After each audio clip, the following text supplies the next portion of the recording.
அப்புறம் கரண்ட் வந்து அப்போது ரொம்ப எல்லா வீட்லேயும் இருக்காதுங்க.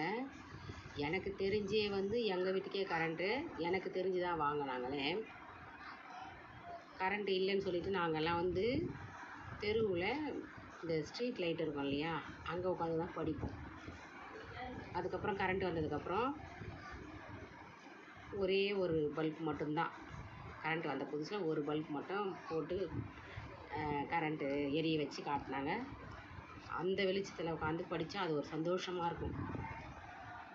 அப்புறம் கரண்ட்டு வந்ததுக்கப்புறம் சரி எல்லா வீட்லேயும் டிவி பார்க்குறாங்க, நம்ம வீட்டில் டிவி இருக்கட்டும்னு சொல்லிட்டு ஒரு டிவி வாங்கினாங்க வீட்டில். அப்போ கொஞ்சம் சந்தோஷமாக இருக்கும்.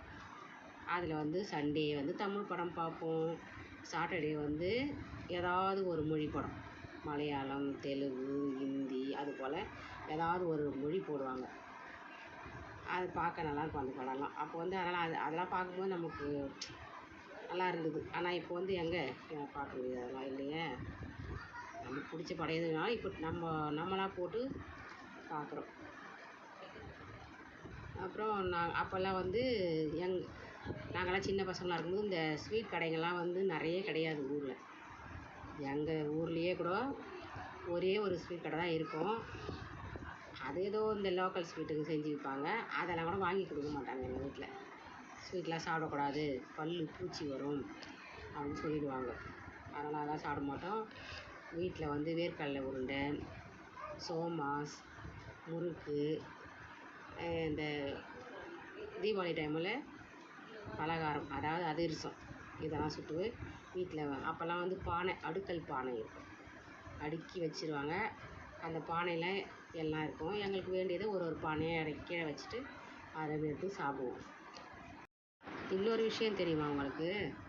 நாங்கள்லாம் படிக்கும்போது கமர்கட்டு நல்லாயிருக்குங்க. அது வெள்ளை கமர்கட்டு, கருப்பு கமர்கட்டுன்னு இருக்கும். அது வாங்கி சாப்பிடுவோம். ஒரு பாட்டி வந்து உட்காந்து வெளியே உட்காந்து சாக் பீஸு, பல்பம் இதெல்லாம் விற்பாங்க. அது கூட அந்த கமர்கட்டெலாம் வச்சு விற்பாங்க. ரொம்ப நல்லாயிருக்கும். அது வாங்கி நல்லா பாக்ஸில் போட்டு கிளாஸில் உட்காந்து டீச்சர் தெரியாமல் இப்படி எடுத்து சாப்பிடுவோம். ரொம்ப நல்லாயிருக்கும். அந்த அனுபவம்லாம் ரொம்ப நல்லாயிருக்கும்.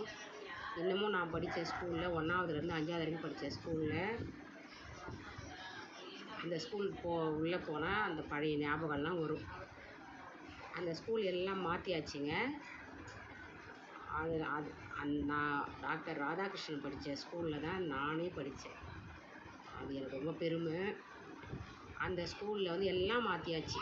ஆனால் நாங்கள் படிக்கும்போது, எங்கள் அப்பா படிக்கும்போதே இருந்த அசோக மரம், அந்த ஸ்கூலில் அசோக மரம் இருக்குது. அந்த அசோக மரத்தை இன்னமும் எதுவும் பண்ணலை.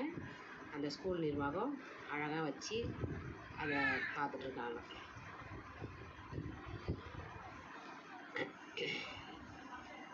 அப்புறம் இன்னொன்று சொல்லணுங்க.